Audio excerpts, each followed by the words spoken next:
오늘 아침 뉴스 연구소.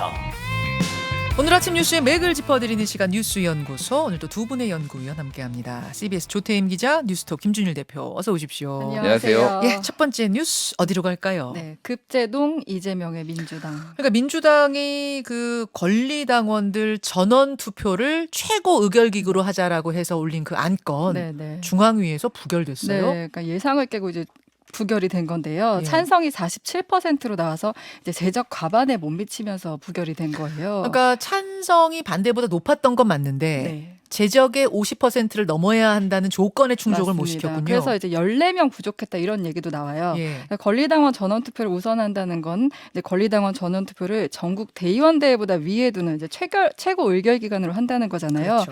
취지는 이제 당원들의 권한을 대폭 강화하는 겁니다. 예. 사실 지난 주말에도 저희가 뉴스쇼에서 그 당원 80조 1항 얘기를 했었는데 네. 이 권리당원 우선하는 당원 14조 신설은 사실 잘 몰랐었어요. 14조 신설은 우리만 몰랐던 게 아니라 박용진 후보도 몰랐대요. 네네네. 이게 불거진 게 지난주 네. 금요일입니다. 예. 그러니까 이 안과 관련해서 박용진 후보는 일부 강성 당원들 목소리가 과대대표될 수 있다 이렇게 반대를 했고요. 네. 조응천 의원도 당내 공론화 과정이 없었다. 그래서 예를 든 게 독일 히틀러 국민투표제가 악용됐던 경험을 언급하면서 이제 충분한 논의가 필요하다. 중앙의 연기를 주장하기도 했었어요. 예. 네, 근데 보통 이제 당무회까지 거친 안건은 통과되기 마련이고, 그래서 이제 중앙에서 무난하게 통과될 걸로 봤는데 이제 의회의 결과가 나온 겁니다. 그렇죠. 아무래도 이제 비명계 중심으로 이재명 의원의 뭐 사당화 이런 우려가 좀 작용한 것으로 보이고, 또 중앙위 자체가 이제 친문계 의원들이 많다 보니까 이런 결과가 나온 거 아니냐 이런 네. 분석이 나옵니다.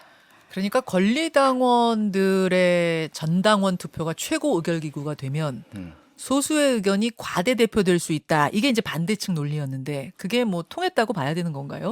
그러니까 이게 그 47.35%인가 찬성이 있는데 맞아요. 이게 중요한 거는 찬성이 더 반대보다 많았어요. 많아요. 어제도 반대가 많았는데 28.62%. 이게 그러니까 투표한 사람의 과반이 아니라 제적 인원의 과반이다 보니까 이게 통과가 못 된 거예요. 예. 그러니까 중간에 투표를 포기한 뭐 또 중앙위원회는 800명 이하로 구성돼 있는데 지금 한 560명? 566명이고 566명. 중앙위원회가 아까 예. 말하자면은 뭐라고 해야 돼요? 뭐 국회의원 또 지자체장, 지역위원장, 지역위원장 이런 예. 뭐라고 당을 좀 주도적으로 이끌어가는 임원급들만 모였다 뭐 이렇게 보면 돼요? 그렇죠. 예, 이제 그런 분들이 보기에 이제 두 가지 문제가 있었던 거죠. 하나는 이게 정확하게 알려지게 된 게 대중적으로 이제 알려지게 된 게 6일 전이에요. 네. 이 사안에 대해서 이게 이렇게 개정이 된다라는 거를. 그러니까 박용진 의원하고 이제 그때 얘기를 했는데 이 문건에 대해서 대외비 뭐 이런 게 붙어 있었다고 합니다. 그러니까 이거를 그러면은 수기도 안 해보고 논의도 안 해보고 얼렁뚱땅 넘기려고 한 거 아니냐. 뭐 이런 이제 논란들이 이게 꼭 찬성 반대를 떠나서 이 절차상으로 좀 문제가 있다라는 게 이 중앙위원들한테도 조금 이제 널리 퍼진 거 아니냐 이렇게 보여서 투표가 좀 투표율이 낮았다 예. 반대 높았다 이렇게 볼 수 있을 것 같고 그러니까 민주당의 이제 권리당원이 참 어떻게 보면은 약간 유별난 부분도 있고 굉장히 좀 이제 열정이 대단하죠. 다른 정당에 비해서도 더 그래요. 그렇죠. 모든 권리당원이. 예. 그래서 이제 뭐 소위 말해서 문자 폭탄을 받는 그 의원들 얘기를 들어보면은 네. 대부분 앞세우는 게 내가 권리당원인데 왜? 그러니까 그렇게 얘기를 해. 이상민 의원 같은 경우에도 그런 전화도 받고 그러면은 그래서 저는 30년 권리당원입니다. 뭐 이런 얘기를 이제 본인이 하신다고 그래요. 예. 근데 이제 이 권리당원이 이게 민주당이 좀 독특한 게 이게 이름을 따라간다. 뭐 여의도엔 그런 얘기도 있어요. 국민의힘에는 책임당원이라고 하거든요. 그 달라요. 또 네이밍이 예, 예. 달라요. 책임당원, 권리당원. 그래서 민주당 당원들은 권리를 그렇게 앞세우고 저 국민의힘은 당에서 당원들한테 책임을 떠넘긴다. 뭐 이런 여의도의 얘기도 우스갯소리가 있어요. 있을 정도로. 우스갯소리인데 근데 예. 약간 이게 진짜 그 당원들의 성격. 그러니까 뭐 국민의힘은 뭐 제가 할 일이 무엇입니까? 저에게 좀 알려주십시오. 약간 이런 게 있다라면은 이제 민주당은 예. 이런 당당한 우리의 있는 권리다. 거죠. 뭐 이렇게. 그러니까 예. 이게 이제 다 맞물려 있는 거예요. 그러니까 이게 굉장히 그동안 문자 폭탄 보내고 이런 것들에 대한 당내 거부감들 이런 것들이 상당히 이제 반영이 돼 있다라고 하는 거고 이게 가장 이제 또 문제가 되는 거는 이 지금 권리당원 이 전원 투표에 네. 당원 특별당원 당규 제정 개폐를 다 권한을 줘버렸어요. 아까 개시하고 폐회하고 하는 권한까지. 그러니까 특별당원을 만들고 없애는 거를 이 전당원 투표에 네. 줘버렸다고요. 예. 이거는 그러니까 한마디로 얘기하면은 당원들이 한 20%, 15%, 20%만 모이면은 당원을 다 뜯어고칠 수 있다는 얘기입니다. 최고 의결기구가 돼버리고. 네. 그럼 이거는 약간 돌이킬 수 없는 거고 대의민주주의 제도에서 직접 민주주의도 좋지만은 왜냐하면 전당원 투표를 했던 민주당이 했었는데 그게 여러 번이 있었지만 하나가 위성정당 만드는 거 제일 그 네. 최근에 있었던 게 또 하나가 그 이제 거기 서울시장, 부산시장 재보궐선거 후보 낸 거 작년에 참패했잖아요. 그러니까 이런 전략적인 판단이 정말로 항상 옳았느냐 이런 부분에 있어서는 좀 더 수기 과정이 필요하고 다른 절차가 필요한데 이게 되면은 문제가 있다라는 게 결국은 어느 정도 먹혔다 이제 이렇게 봐야 될 것 같아요. 그러니까 직접 민주주의의 함정이라는 부분을 반대쪽에서 계속 이야기했는데 이번에 그게 좀 통한 게 아니냐 어제 결과가 이런 건데 조태임 기자. 근데 그렇다고 해서 그냥 이렇게 끝나는 게 아니고 지금 비대위에서는 재투표를 하겠다 이렇게 얘기를 하고 있네요. 그러니까 문제가 됐던 전당원 투표를 빼고 지난주에 설명했던 그 80조 개정안, 그 뭐 직무정지에 관련해 정치 탄압 등의 이유가 있다면 징계 취소를 당무위에 할 수 있도록 한 그 개정안을 이제 다시 상정을 하기로 했어요. 그럼 이 전당원 투표가 최고 의결기구 되는 요안 빼고 그 80조 개정하는 거 네. 당무위에서 당직 정지할지 말지 결정하겠다 한 그거요. 네, 그래서 오늘 의원총회를 오전 11시에 한다고 하고요. 그리고 이제 오늘 당무위 소집한다고 하고 예. 내일 이제 중앙위원회를 개최할 예정이라고 어제 이제 신현영 대변인이 설명을 했어요. 예. 네. 이 후보가 이제 이것과 관련해 좀 의견을 냈는데, 그러니까 극렬 팬덤 어쩌고 하는데, 우린 절대 그렇지 않다. 우린 그렇게 수준이 낮지 않다. 이런 얘기를 했고요. 또 그 대의원제도 폐지와 관련해서는 이제 존치를 하되 선출 방식을 바꾸고 권리당원보다 이제 몇십 배 이제 그 투표를 비중을 조절하자. 지금 60대 1 정도 비중이거든요. 네네. 이 비중을 좀 조절할 필요가 있다. 이런 얘기는 했습니다. 그 14조 2항 빼고 80조만 재투표 하는 건 놓고도 좀 논란이 있던데요. 그렇죠. 뭐죠? 일사부재의 일사부재의 원칙 그런 거에 위배되느냐 아니냐 이거 갖고는 좀 해석이 분분하게 나오고 있습니다. 민주당 상상황 그렇게 돌아가고 있습니다. 두 번째로 가죠. 대통령 일정이 건의사랑에. 이게 또 어제 하루 종일 뜨거웠어요. 네, 그 윤석열 대통령의 대구 서문시장 방문 일정이 네. 그 김건희 여사의 팬클럽 건의사랑 SNS를 통해서 공개가 된 거예요. SNS에 뭐라 공개됐어요? 네, 구체적으로 윤석열 대통령 대구 서문시장 8월 26일 방문 많은 참석과 홍보 부탁한다. 공용 주차장으로 오세요. 이렇게 구체적으로 아주 구체적입니다. 저희가 지금 보여드리고 있습니다. 유튜브와 레인보우를 통해서 정말 구체적으로 공용 주차장으로 오라까지. 언뜻 들으면 아니 뭐 대통령 내외가 오면은 뭐 홍보 많이 해야지 이렇게 들을 수 있지만 이게 상당한 대외비 문건이었다면서요. 네, 맞습니다. 대통령 일정은 기밀이거든요. 이게 국가 안보랑도 연결돼 있기 때문에 기자들에게도 이제 엠바고를 전제로 하고 공지를 하는데 구체적인 장소를 공지하기보다는 뭐 지역 일정에 현장 방문이 있다 이런 식으로 좀 포괄적으로 기자 공지를 해요. 엠바고조차도. 네. 근데 이게 어떤 경위로 유출된 건지 뭐 아직 확인되진 않고 있는데 네. 대통령실은 이제 이런 일이 되풀이되지 않도록 최선을 다하겠다 이렇게 머리를 숙였습니다. 대통령실에서 파악한 바로는 지금 뭐로 추정하는 거? 어디서 빠져나간 걸로 지금 추정하는 이제 거예요? 대통령실에서는 이제 이게 유출이 아니라 당원들 사이에서 아름아름 알려진 것 같다 이렇게 얘기를 하고 있어요. 그러니까 대구시당위원회에서 뭐 이런 거 행사 준비하고 네. 하다가 소문이 아름아름 난 게 맞습니다. 아니냐? 이제 여권 의원도 그런 얘기를 하더라고요. 이게 되게 공을 들였던 행사고 음. 이제 대구시에서 준비를 하다 보니 이렇게 된 것 같다.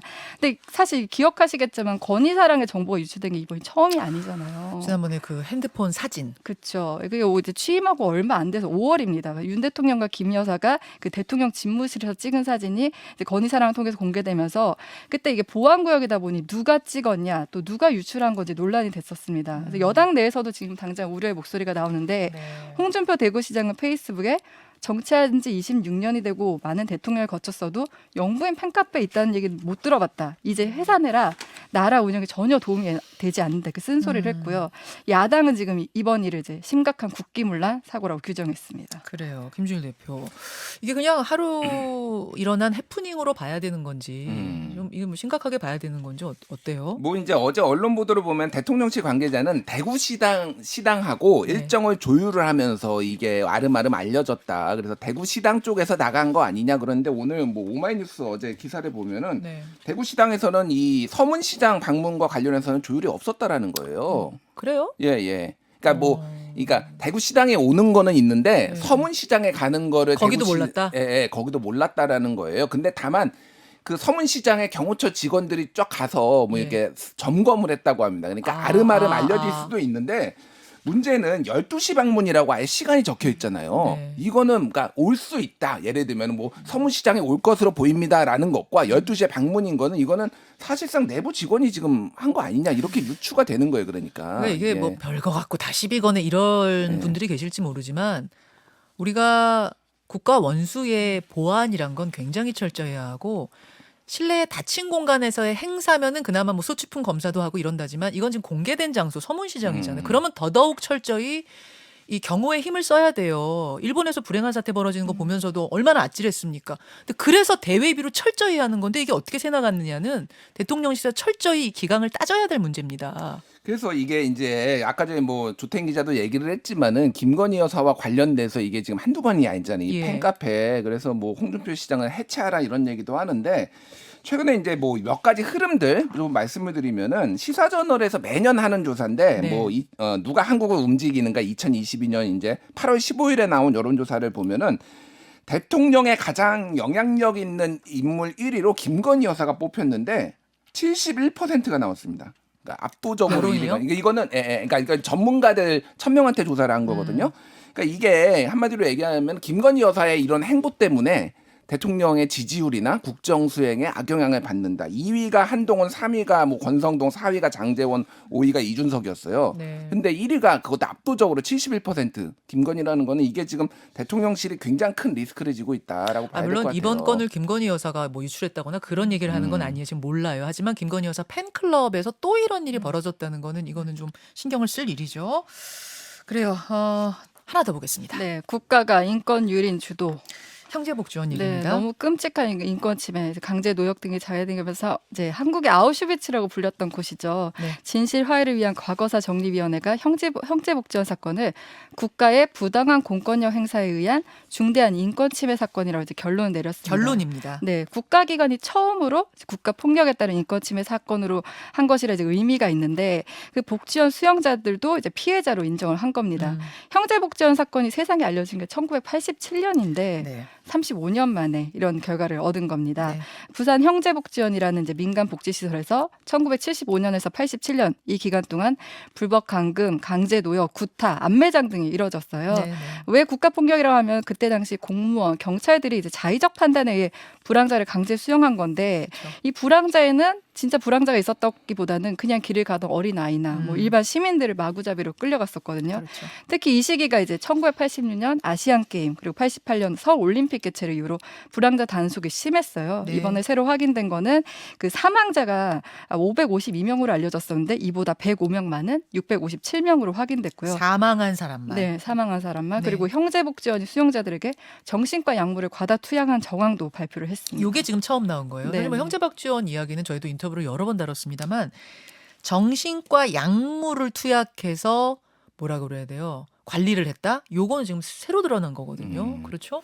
그러니까 지금 뭐 그런 팩트들 그리고 뭐 피해자가 이제 105명이 더 있었다 뭐 이런 예. 것들이 어제 이제 나온 건데 네. 형제복지원 사건은 워낙 문제가 많았고 국가 차원에서 이거를 배상을 해야 되는 문제가 이제 계속 대두됐지만은 그게 제대로 정리가 안 됐어요. 문제는 진실화해의 이런 권고 요게 전혀 강제성이 없어요. 강제성이 없어요. 예, 그래서 이거를 만약에 피해가 이제 국가가 잘못했다라는 건 인정이 사실상 된 건데 이거를 피해를 보상을 받으려면은 피해자들이 다 개별적으로 한 재판을 사람씩 걸어야 해야 돼, 한 되는구나. 사람씩. 아, 그러니까 그래서 정부 국회에서 특별법을 만들어 가지고 이거를 좀 해결을 해야 된다 이런 목소리도 나오고 또 하나는 진실화해가 지금 옛날에 1기도 있고 지금 2기거든요. 네. 1기 때도 이런 권고 오니까 여러 건이 있었는데 지금 정부가 제대로 해결한 게 거의 없습니다. 이게 그러니까 강제성이 없으니까 권고는 하고 그냥 알아서 다 지금 방치된 상황이에요. 이게 그러니까 지금. 억울한 걸 밝혀내는 것까지는 하는데 예, 예. 그 다음이었군요. 정부가 전향적으로 좀 받아 그거는 이제 뭐 윤석열 정부 문제가 아니라 역대 정부가 다 그렇죠. 그래 왔다라는 거예요. 그러니까 이거에 대해서 조금